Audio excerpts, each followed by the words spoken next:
মুত্তাকিনাস mini কিচেনে সবাইকে স্বাগতম। আসসালামু আলাইকুম বন্ধুরা, তোমরা সবাই কেমন আছো? 5 থেকে 6 কেজি ওজনের একটি টাকি মাছ আমি নিয়ে নিয়েছি মিনি কিচেনে, তাও আবার সেটা আমি ভর্তা বানাবো। সবাই তো জানেন যে টাকি মাছ দিয়ে কিভাবে ভর্তা বানানো হয়। এখানে ময় মশলা সব কিছু দিতে হয় এবং কাঁচামরিচ, রসুন কোয়া, পেঁয়াজ কুচি সব কিছু আমি দিয়ে একটু ঢাকনা নেড়ে চেড়ে দিলাম।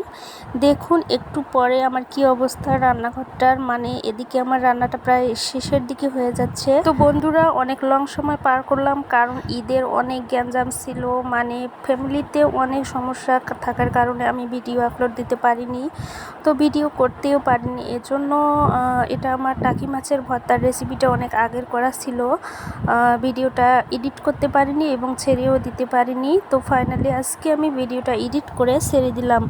তো টাকি মাছটা এদিকে আমার হয়ে যাচ্ছে আর কি। এদিকে পেঁয়াজ কুচি, রসুন কুচি, আবার কাঁচামরিচ কুচি একটু সিদ্ধ হবে আরও একটু, এজন্য আমি একটু হালকা করে নেড়ে চেড়ে দিচ্ছি। তো বন্ধুরা, তোমরা সবাই কেমন আছো? ঈদের আনন্দ তোমাদের কেমন হয়েছে? ঈদের খাওয়া দাওয়া কেমন হলো? গরুর মাংস কেমন খাওয়া হলো? অবশ্যই কিন্তু কমেন্ট করে আমাকে জানিয়ে দিবা। আর আমার ভিডিওগুলো যদি আপনাদের ভালো লাগে, অবশ্যই কিন্তু আমাকে কমেন্ট বলে দিবা যে কোন বিষয়টা ভালো লাগে আর কোন বিষয়টা ভালো লাগে না। তো ফাইনালি বন্ধুরা, আপনাদের জন্য আমি আজকে অনেক সুন্দর করে একটা ভিডিও তৈরি করলাম। এর আগে আমি পুঁটি মাছের একটা ভিডিও দিয়েছিলাম, তো দেখতেছি 1000+ ভিউ হয়েছে। এর জন্য আমি চিন্তা করলাম যে টাকি মাছ দিয়ে একটা ভর্তা বানাই, এটা হয়তো আপনারা একটু বেশি পছন্দ করবেন। তো এদিকে আমার রান্নাঘরে সব কিছু আসবাবপত্র আমি সাজিয়ে গুছিয়ে নিয়েছি, তো আপনাদের একটু দেখাচ্ছি আর কি।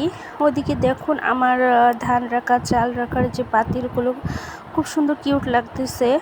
তো আমার রান্নাঘরটা আমি মোটামুটি সাজাতে পেরেছি, তো আপনাদের মন মতো হয়েছে কি না জানি না। এদিকে কিন্তু আমার হয়ে গেছে আর কি। এখন আমার যে হাতে বানানো শাঙ্কিটা, নোড়াটা নিয়ে নিলাম। কিউট কিউট, আমার কিন্তু খুবই পছন্দ এই শাঙ্কি আর নোড়াটা, কারণ এখানে ভর্তা বানালে কিন্তু আমার খুবই ভালো লাগে। 2টা নগুল দিয়ে আমি ভর্তাটা বানাবো। তো আমার এই বাটনাটার মধ্যে যখন আমি যে কোনো জিনিস সানাসানি করি আমার অনেক ভালো লাগে, খুবই কিউট, ভাঙে না কিন্তু। আমি নিজের হাতে বানিয়েছি আবার পুড়িয়েছি। তো এখন আমি এখানে মরিচ 2টা তুলে নেব, রসুন কোয়া, পেঁয়াজ কুচি সব কিছু নিয়ে হালকা একটু এখানে আমি লবণ দিব। লবণ দেওয়ার পর এটা আমি সেনে নিব। সেনে নিলে কিন্তু আমার মাছের যে ভর্তাটা সেটা কিন্তু অনেক টেস্টি হবে। তো আপনারা বাসায় কিভাবে করেন আমাকে কিন্তু কমেন্টে জানিয়ে দিও। ও আমার বাসায় ঠিক এভাবে বড় শাঙ্কি আর নোড়াতে বাটানো হয়, এর জন্য আমি মিনি কিচেনের ছোট্ট একটি শাঙ্কি আর নোড়া বানিয়েছি, যেটার মধ্যে আমি ভর্তাটা বানাবো। তো এদিকে আমার ভর্তা বানাতে গিয়ে মানে মরিচটা পড়ে যাচ্ছিল, মানে বাটনার থেকে মরিচটা বড় হয়ে গেছে আর কি, খুবই হাস্যকর বিষয়। তো ফাইনালি আমার সানাটা কমপ্লিট হয়ে গেল। এখন আমি মাছটা আলতো করে তার মাথাটা তুলে নেব, কারণ মাথার মধ্যে অনেক কাঁটা থাকে, এটা কিন্তু গলায় আটকে যাবে। আর আমি টাকি মাছের ভর্তা দিয়ে ভাত খাবো, কিন্তু খুবই মজাদার হবে। মাঝের অংশে যে কাঁটাটা থাকে মেরুদণ্ড, সেটা আমি তুলে নিয়েছি। তো তুলে নেওয়ার পর এখন আমি মাছটা এই মরিচের সাথে সেনে নিব একটু। যখন আমি ভালো করে একটু সেনে নিব, আমার ভর্তাটা কিন্তু অনেক সুন্দর হবে এবং খাওয়ার উপযোগী হবে।